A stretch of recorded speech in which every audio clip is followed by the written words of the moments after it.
How's it going, guys? Kongi here. So now I'm up for round 2 for my video making spree today in regards to commentaries.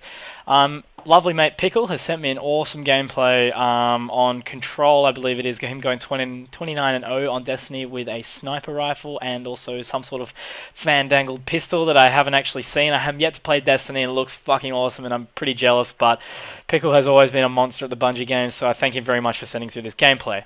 Now, I'm going to use this gameplay basically to talk about all the shit that has been going on with sort of in regards, in Australia alone. I can only really speak for what's been going on in Australia in regards to sort of all these acts of terror in regards to Muslim faith and also this ISIS situation and everything like that. I'm going to give a brief sort of rundown on sort of what's happened and then give my opinions on it. So here we go. I've done a bit of research, so hopefully this sounds actually quite intelligent. So basically, a rundown on ISIS. As you probably will know about the Islamic extremist group that's been sort of running out of Syria over the last extended period of time, but has only obviously recently come to popularity as of late.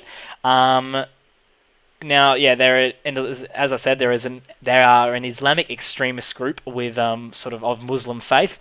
Recently, America had some involvement in some bombings in Syria, and in response to that, in retaliation, the group ISIS have actually gone ahead and beheaded 2 American journalists on film.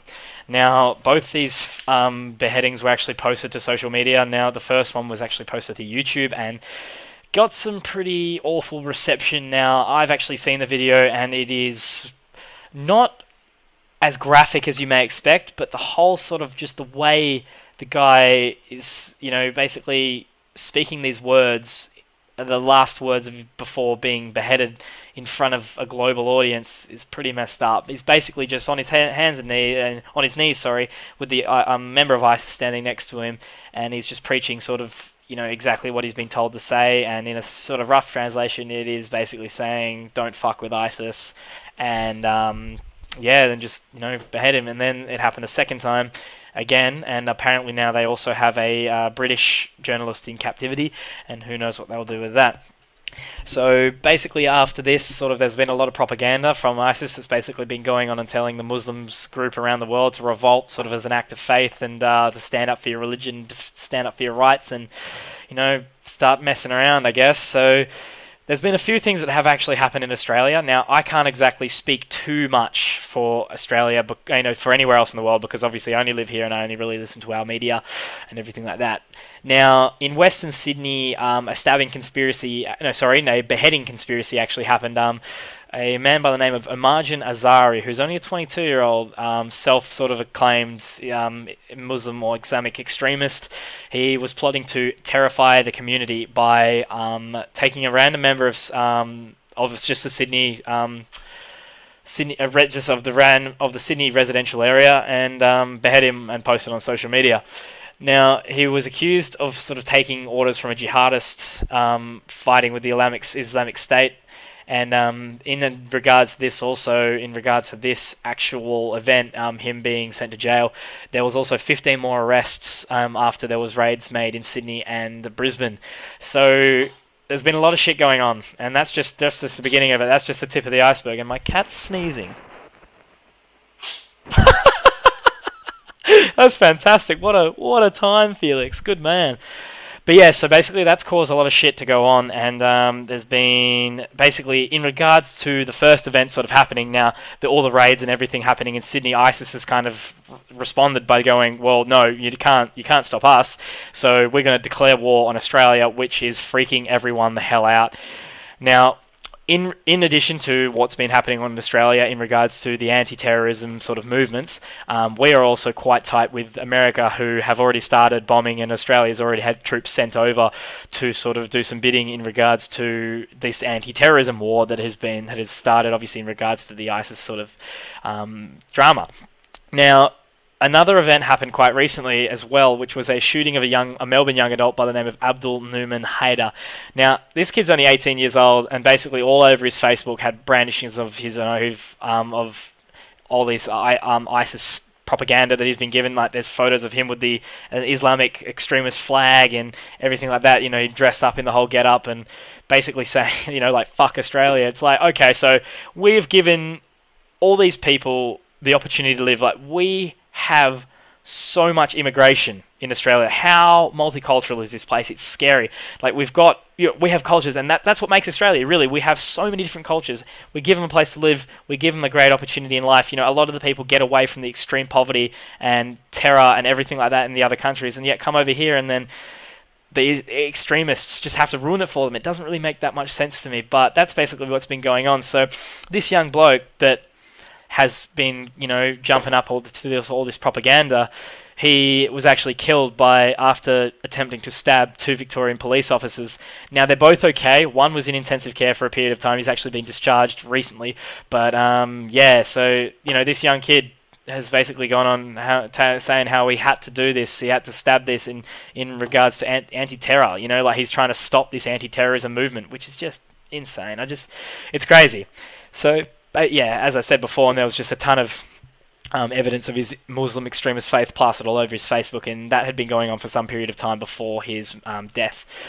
Now, in regards to this, there's been a lot of racism that's actually occurred within Australia. There's a shitload of it has come up. We are unfortunately quite a racist bunch, and there's been a lot of movement towards that. There are a lot of areas of the world that are still racist, and we have done a lot to sort of move towards this equality area and this sort of perfect world that we're trying to get to. But it's still there, it's still apparent, and obviously all this shit's basically just exploding. Like, why do we let in... I've heard some terrible things like kill all the fucking towel heads. Not all... I literally saw someone of relative intelligence on my Facebook. So I've got, all my friends are sort of in between 18 and 25. Not all Muslims are terrorists, but all terrorists are Muslims. It's like, this is being posted on social media by young people. But what I realized recently is a lot of this only came up after this stabbing of the police officers and also the conspiracy. But barely anyone had even heard of ISIS. All this stuff's been going on for months now, and they have only just started to hear about it, and, they're willing to say shit like that. They're willing to be that ignorant and that racist in regards to something they have no fucking clue about. They've just heard about some kids being killed because he tried to stab a whole bunch of people. And that's it. That means, oh shit, we've got to kill all these fucking Muslims, we've got to kill all these terrorists. No. So a lot of actually think, and like another thing that I recently saw in the news as well in regards to the racism coming from Australians was a 9 News broadcaster who has recently been fired. Thank fuck. This guy is an absolute knobhead. A young Muslim and his father, I believe it was, they were leaving the courtroom in regards to a court case that they'd been hearing in regards to the raids, I believe it was. They both were acquitted and everything was okay. They had actually turned out to had done nothing wrong. I think they were just holding some information or something like that. But yeah, basically they got discharged and everything was all gravy afterwards. And they were walking outside of the courtroom, and obviously the police weren't allowed. The journalists weren't allowed in the courtroom, and one of them was pulled up for calling the Muslim man a fucking terrorist because he was refusing to, respond to this guy that was shoving a camera in his face. It's ridiculous. But on the other end of it, it's also messed up because recently a Muslim by the name of Carnita Matthew, now this is a young Muslim lady who was actually pulled over for incorrectly displaying her P plates, which for you guys that don't know, they're your provisional driving plates, similar to the L's, and they're before you're a fully fledged driver when you're a young person.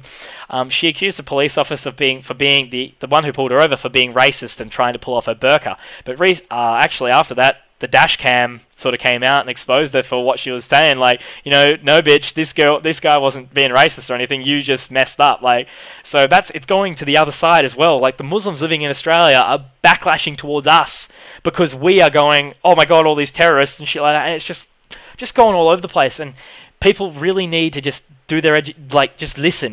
Not all Australians are racist pigs, and not all Muslims are terrorists. Not all terrorists are Muslims. Like, seriously. Do your research and listen to the news and think before you speak. So that was a lot of information for you guys to take in. Hopefully you guys have got some information that you would like to put in the comments below and tell me what you think.